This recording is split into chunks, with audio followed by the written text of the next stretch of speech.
말씀 한 절 같이 읽겠습니다. 사도행전 2장 42절입니다. 그들이 사도의 가르침을 받아 서로 교제하고 떡을 떼며 오로지 기도하기를 힘쓰니라. 오늘 이제 네 번째 시간 같습니다. 13장 설교.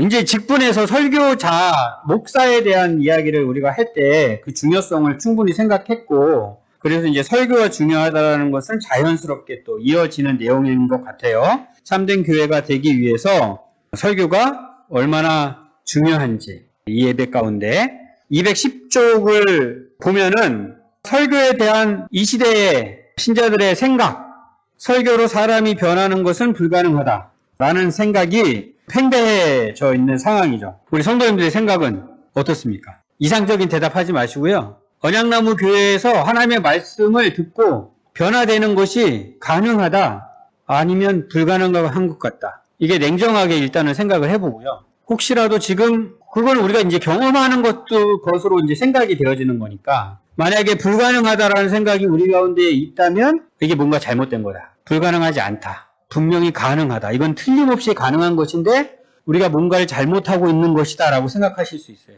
왜 가능하다고 지금 설명하고 있습니까? 성령 하나님께서 역사하신다. 성령 하나님의 역사로 사람이 변화되는 것인데, 성령 하나님께서 어떻게 역사하시느냐? 설교를 사용하신다. 이것이 분명한 사실이고 우리는 이것을 믿습니다. 그런데 그 역사가 우리 가운데 일어나고 있지 않다. 그럼 뭔가 잘못된 거다. 심각하게 생각할 수 있어야겠죠. 그래서 그 다음 작은 제목이 설교는 죄인 구원을 위한 구속의 은혜를 전달하는 방편이다. 그리고 이 방편은 다른 것으로 대체될 수가 없는 방편이다. 설교로는 불가능하니 다른 것으로 해야 된다라고 해서 다른 것을 막 열심히 찾고 있는데 다른 것으로 대체할 수 없다. 다른 것이 어떤 도움이 될 수는 있다라고 할 수도 있겠지만 설교를 대체할 수 있는 건 없다. 분명하게 못을 받고 있습니다. 212쪽 보면은 설교가 무엇인지 212쪽 중간에 보니까 이렇게 되어 있습니다. 하나님께서 하신 말씀을 선포하는 것, 하나님의 말씀 선포하는 것, 예수 그리스도의 복음을 증언하는 것. 그래서 성경이 가르치고 교훈한 모든 교리를 선포하고 가르치는 것이 설교다. 그 구체적인 내용들 자세하게 막 나와 있죠. 하나님의 말씀, 성경으로 우리에게 허락하신 하나님의 말씀, 그 모든 내용을 가르치는 것입니다. 선포하고 가르치는 것. 그래서 이것을 통하여 하나님께서 우리에게 구속의 은혜를 주시는데, 물론 하나님께 예배드리는 그 시간, 그 전부가 하나님께서 우리에게 은혜를 주시는 시간입니다. 그래서 예배 시간에 성례를 거행을 할 때에도 하나님께서 우리에게 주시고, 기도를 할 때에도 하나님께서 우리에게 은혜를 주시고, 그 모든 것이 하나님께서 우리에게 은혜를 주시는 수단이 되지만, 그 중에서 말씀은 성례의 근거, 기도의 근거가 되기 때문에 말씀을 빼놓고 다른 것을 생각할 수가 없다는 거죠. 그런 차원에서 설교가 얼마나 중요한지를 이야기하고 있습니다. 아까도 말씀드렸듯이 성령 하나님께서 역사하십니다. 우리는 죄인인데 우리가 죄인임을 깨닫게 하시고 회개하게 하시고 믿게 하시고 우리를 거룩하게 하시는 성령 하나님의 역사가 있는데, 어떻게 그 역사를 이루시느냐? 말씀을 읽는 것을 사용하셔가지고 말씀을 설교하는 것을 사용하셔서 그렇게 역사하신다. 이런 내용 가르쳐주고 있습니다. 우리가 분명하게 이제 기억해야 될 것이, 설교는 사람의 말이 아니다. 목사라는 사람을 통해서 하나님의 말씀이 증거되고 있는데 결단코 사람의 말이 아니다. 하나님의 말씀이다. 그래서 우리는 설교를 들을 때 자꾸 사람의 말인 것처럼 자꾸 듣게 돼요. 사람이 앞에 서가지고 이야기를 하니까 사람의 말로 자꾸 듣는데 정말 하나님의 말씀으로 들을 수 있어야 돼요. 그러니까 어떻게 보면 이 사람의 부족함이 그것을 방해할 때가 있어요. 사람의 부족함이. 사람을 생각하기 시작하면 얼마나 부족합니까? 어떻게 표현할 수 없을 정도로 너무나 많이 부족하죠. 부족함 투성이죠. 그것 때문에 하나님의 말씀 듣는 것이 방해될 수가 있어요. 그걸 굉장히 조심해야 돼요. 오직 하나님의 말씀을 들어야 돼요. 하나님의 말씀을. 아무리 설교자가 부족해도, 아무리 내가 생각하기엔 저게 무슨 설교야 하면서 부정적인 생각이 내 마음속에 일어나도 그 가운데 하나님의 말씀을 우리가 들을 수 있어요. 이게 진짜 어려워요.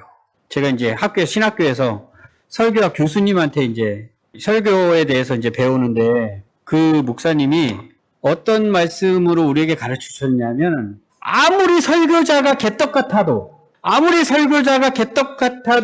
하나님께서 그를 사용하셔서 하나님의 말씀을 전하신다. 그러니까 어떤 설교를 들어도 하나님의 말씀을 들을 수 있어야 된다. 그러니까 목사가 설교를 어떻게 잘하느냐, 뭐 이걸 설교학 시간에 막 가르쳐 주셨을 거 아니에요. 네, 그거는 사실 기억나는 게 별로 없는데 설교를 어떻게 들어야 하는지를 가르쳐 주시더라고요. 근데 이게 저로서는 너무 힘들었어요. 정말 설교를 이렇게 딱 듣다 보면 인간적인 생각이 드는 거예요. 인간적인.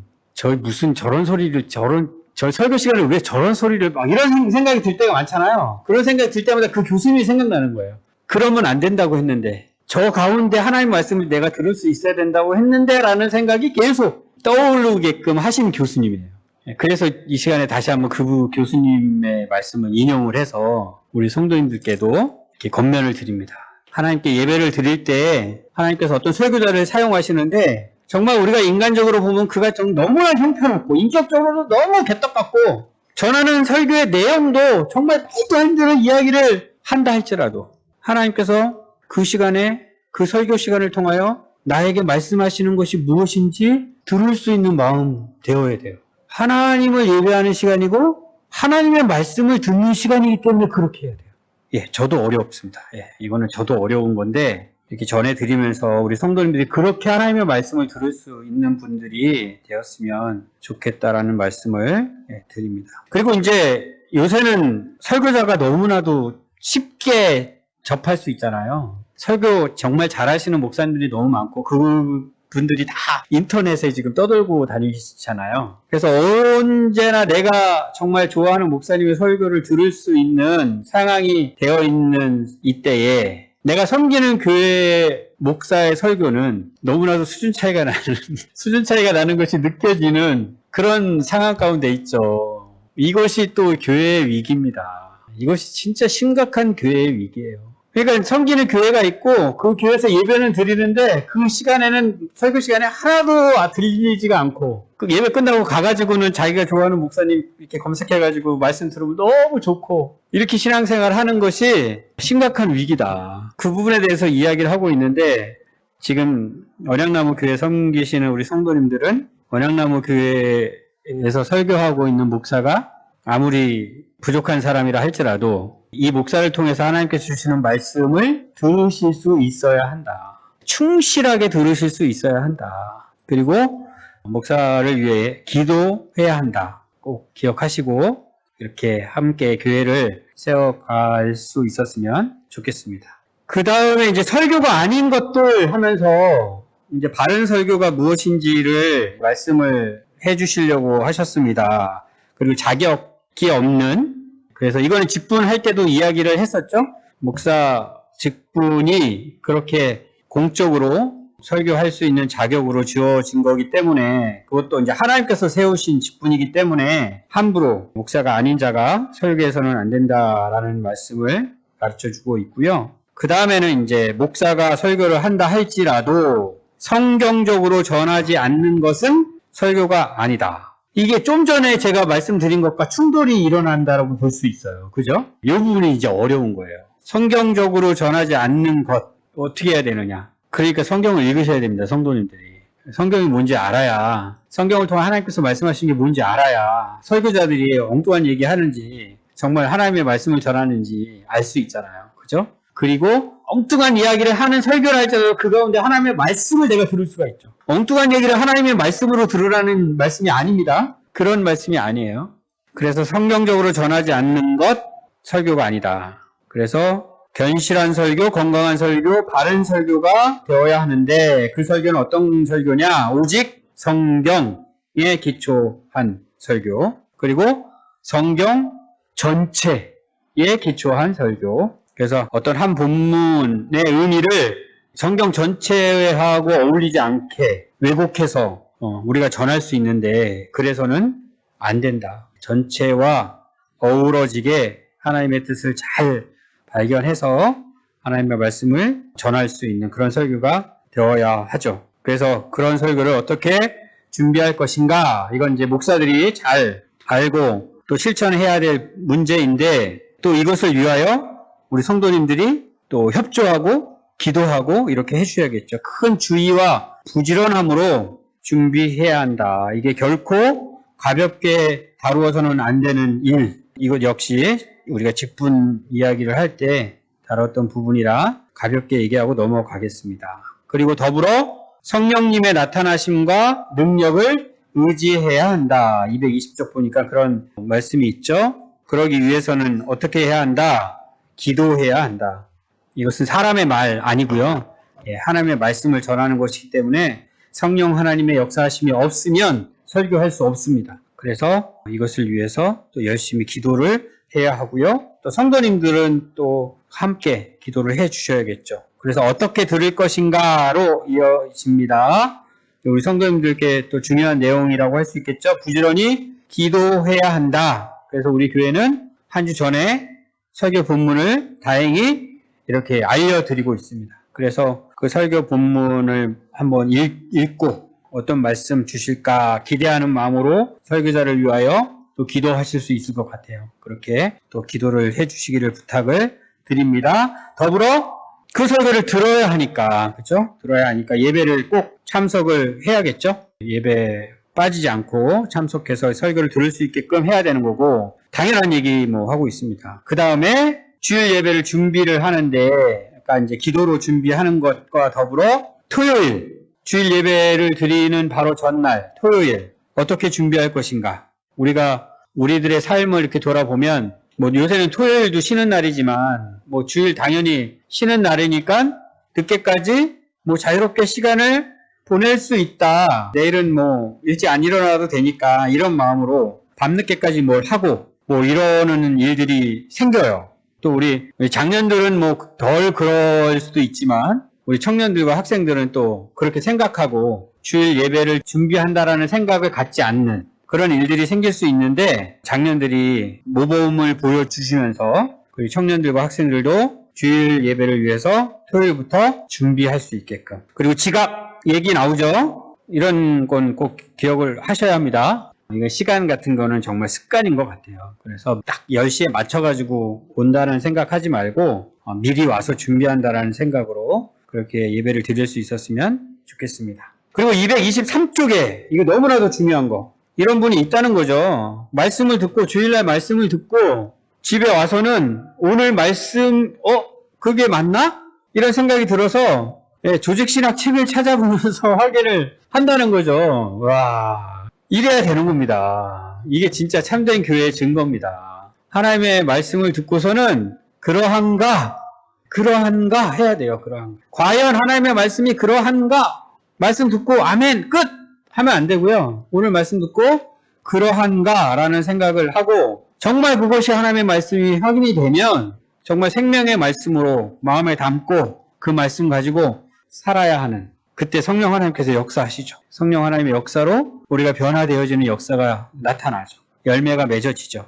우리도 그렇게 되기를 바랍니다. 지난주 설교를 듣고 우리 형제 목장에서는 설교 말씀을 이렇게 적용하는 말씀들을 많이 나눠 주셨는데요. 제가 이렇게 그것을 딱 들으면서 야, 설교자는 정말 형편없이 전하는데 우리 성도님들이 정말 해석을 기가 막히게 잘해가지고 받아들이시는구나 이런 생각이 들었어요.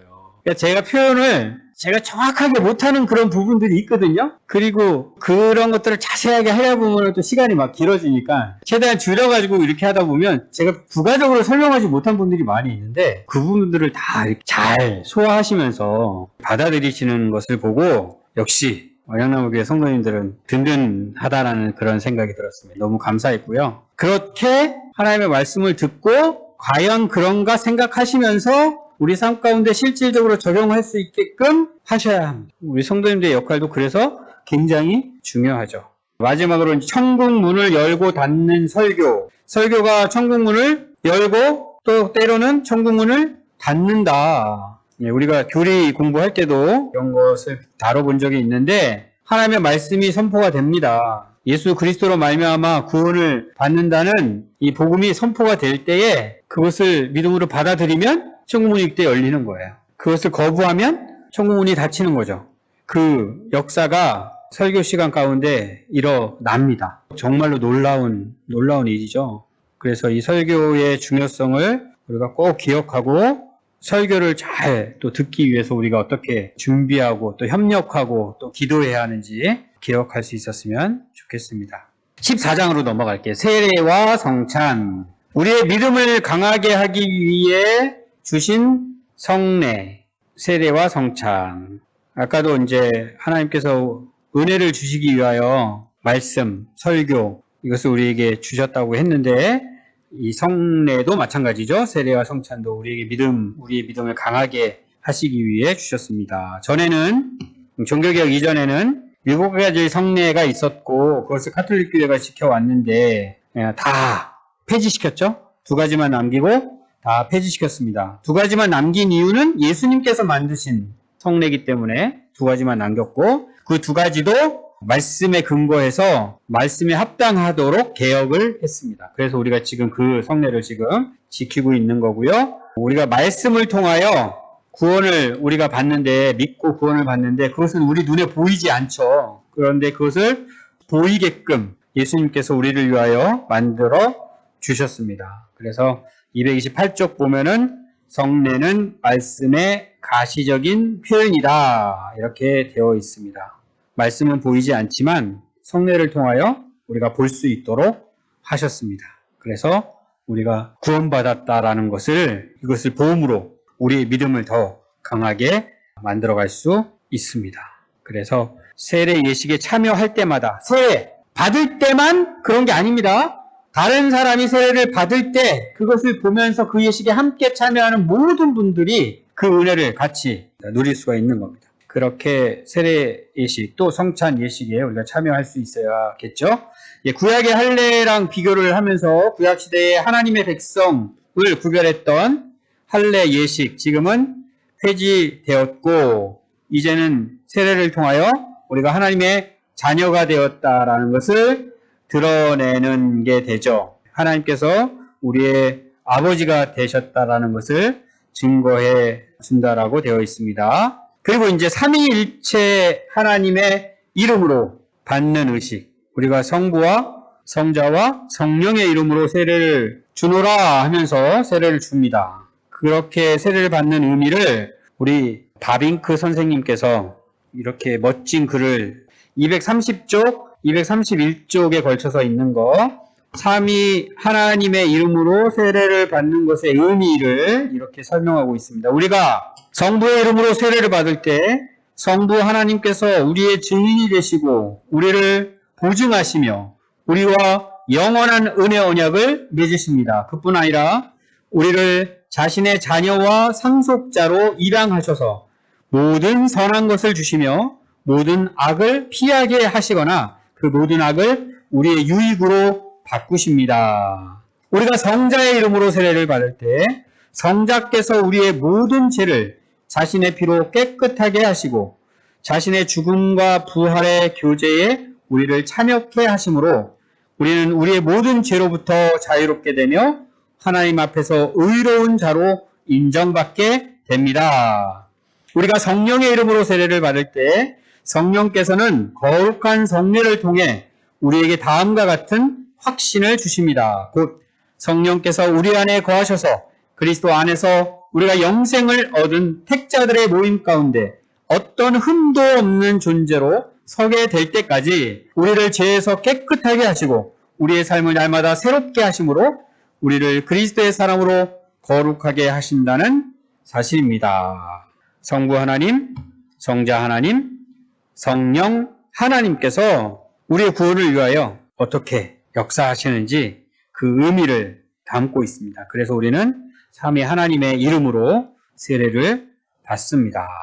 그리고 이제 232쪽으로 가보면 세례가 하나님의 이름을 공적으로 고백하게 하는 수단이다. 그렇죠? 우리가 공적으로 이렇게 고백할 기회는 이때밖에 없어요. 그래서 처음 예수님을 믿고 저는 예수님을 나의 구주로 모시고 예수님을 믿고 하나님의 백성이 되었습니다.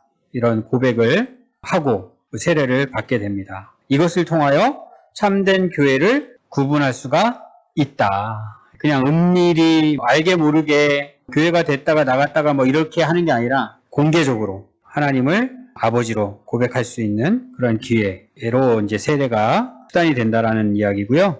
이제 주의할 것이 232쪽에 있습니다. 성령 세례가 전제되어야 한다. 무슨 얘기입니까? 성령 세례가 전제되어야 한다라는 것은 정말로 예수님 믿고 구원을 받은 것이 전제되어야 된다는 거죠. 실제로는 예수님 믿지도 않고 세례를 받는 일들이 생길 수 있죠. 우리나라 같은 경우에는 군대에서 장병들 다 모아놓고서는 세례를 주는 일들이 있었죠. 지금은 그렇게 안 하는 것 같아요. 지금은 그렇게 안 하는데 전에는 그런 일들이 굉장히 많이 있었는데 세례를 주는 것을 그렇게 함부로 해서는 안 되고 조심스럽게 해야 되는데 이런 것을 잘 알지 못하고 잘못한 것이라고 생각이 들어요. 정말로 예수님을 믿고 구원을 받는 성령 하나님께서 오셔서 그 믿음을 주신 그 성령 세례가 전제된 다음에 그 다음에 세례를 주어야 한다. 이것을 조심해야 하는데 그런데 또 우리의 한계가 있죠. 우리가 또 그것을 정확하게 알 수는 없어요. 그래서 최대한 확인하면서 세례를 줄 수 있도록 해야 하고 그렇게 우리가 또 분명하게 알 수 없기 때문에 세례를 받았으면 구원을 받았다 이렇게 얘기할 수도 없고 세례를 받지 않았으니 구원을 받지 않았다 이렇게 얘기할 수도 없고 그렇게 얘기할 수 없다는 거 우리가 또 알고 있어야겠습니다. 그러면 이제 세례를 어떻게 베풀 것인가 주의해야 한다고 한 거죠. 철저한 검사와 교육과 문답이 전제되어야 한다. 그래서 우리 교회에서는 교리 문답을 통해서 교육을 하고요. 그 교리 문답에 대한 내용을 분명하게 믿음으로 고백할 때 세례를 주고 또 유아 세례를 받은 다음 세대 친구들을 또 입교 예식을 갖게 합니다. 그러나 언제나 이게 한계가 있음을 경험하게 돼요. 오늘 이 책에서도 그것이 제대로 안 됐을 때는 우리가 무엇을 하고 있는 거냐? 유사 그리스도인을 양성하는 것이다. 이렇게 되어 있잖아요. 이것이 사실은 굉장히 심각한 거죠. 지금 교회가 세상으로부터 비웃음을 받고 있는 이유는 유사 그리스도인 때문이거든요, 사실. 그런데 우리도 역시 유사 그리스도인을 양성하고 있는 것일 수 있는 정말로 너무나 어려운 일이라고 생각할 수 있는 그런 지경에 지금 있는데 우리가 이 교회다운 교회 책을 읽으면서 더 철저하게 하나님을 믿는 믿음이 무엇인지 분명하게 제시해주고 그 믿음을 확인하고 세례를 베풀 수 있게끔 그렇게 우리 교회가 또 세워질 수 있어야 된다는 생각이 듭니다. 이것을 위해서도 우리 성도님들이 같이 교회를 위해서 기도를 해 주실 수 있어야 될 것 같아요. 저는 목사로서 또 열심히 또 이거를 잘 해낼 수 있어야 되는데 늘 또 한계가 느껴집니다. 우리 또 이제 장로님 세워지면 또 당회가 비로소 정상적으로 구성이 될 텐데 그 당의 역할이 이제 그런 역할이거든요. 이렇게 같이 협력해서 교회가 바르게 세워질 수 있게끔 되도록 하겠습니다. 그리고 233쪽을 보면은 형식보다는 본질과 의미 이것이 이제 중요하다.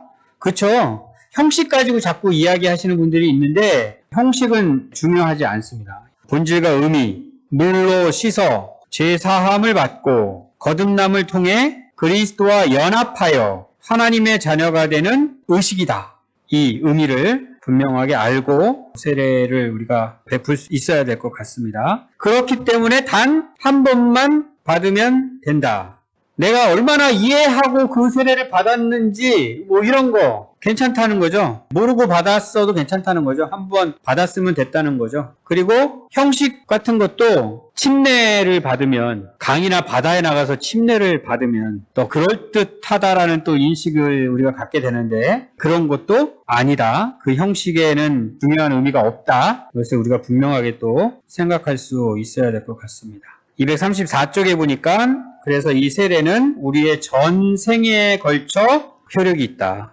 내가 잘 알지 못한 상황에서 하다못해 아까 말씀드린 군대에서 내가 세례를 믿음도 없이 받았다 할지라도 그 세례가 전생에 걸쳐 효력이 있다. 그리고 하나님의 때에 하나님께서 은혜를 허락해 주신다. 이것을 우리가 분명히 알아야 합니다. 그리고 내가 세례 받을 때뿐만이 아니라 다른 분이 세례를 받을 때에도 그 세례식에 함께 할 때마다 우리에게 유익하다라는 것을 알고 계셔야 될 것 같아요. 그 다음에 이제 성찬, 그리스도께서 친히 제정하신 성찬 236조, 이것도 역시 우리의 믿음을 강하게 하기 위해서 예수님께서 제정해 주셨습니다. 예수님의 몸과 피를 기념하도록 하셨죠. 예수님께서 우리의 구원을 위하여 십자가에 달려 죽으신 그 사건, 그 죽으심을 기억하며 또 그 죽으심에 대해 감사하며 이 성례에 우리가 참여하게 됩니다. 따라서 중생받지 못한 자 참여해서는 안 되죠.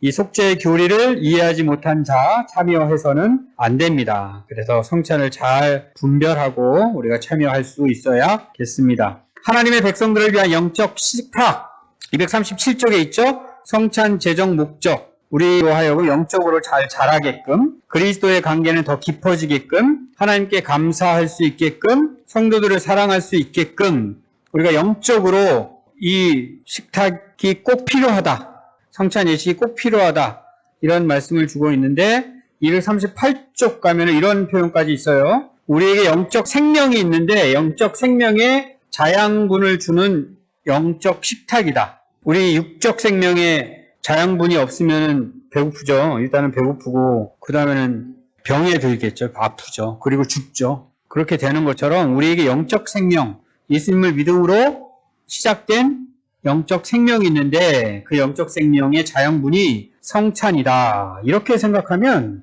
성찬, 여기서 이제 당장 성찬의 횟수, 이게 연결이 되는 생각이잖아요. 그렇게 중요한 영적 식탁이면은 아니 항상 가져야 되는 거 아니야, 이런 생각도 갖게 될 정도로 사실 중요합니다. 그러나 이제 뒤에 이제 횟수 얘기는 나오겠지만 이게 영적 식탁이기 때문에 또 그 횟수에 또 좌우되지는 않는 그 면이 또 있다라는 걸 우리가 생각을 해야겠죠. 그리고 떡과 포도주의 의미, 카톨릭 교회부터 시작해서 종교개혁 이후에도 이것 때문에 또 논쟁이 많이 있었어요. 뭐 다른 것들은 다른 시간에 우리가 관심이 있으면 또 공부를 하면 되고, 영적 임재설, 요것만 좀 기억을 할 수 있으면 좋겠습니다. 칼뱅이 설명했던 그 떡과 포도주가 예수님의 살이고 예수님의 피는 아니지만 영적으로 그리스도께서 우리 가운데 오셔서 임재하신다. 그리고 은혜를 허락해 주신다. 이런 의미입니다. 다른 것과 비교하면서 생각해 보실 수 있으면 좋겠습니다.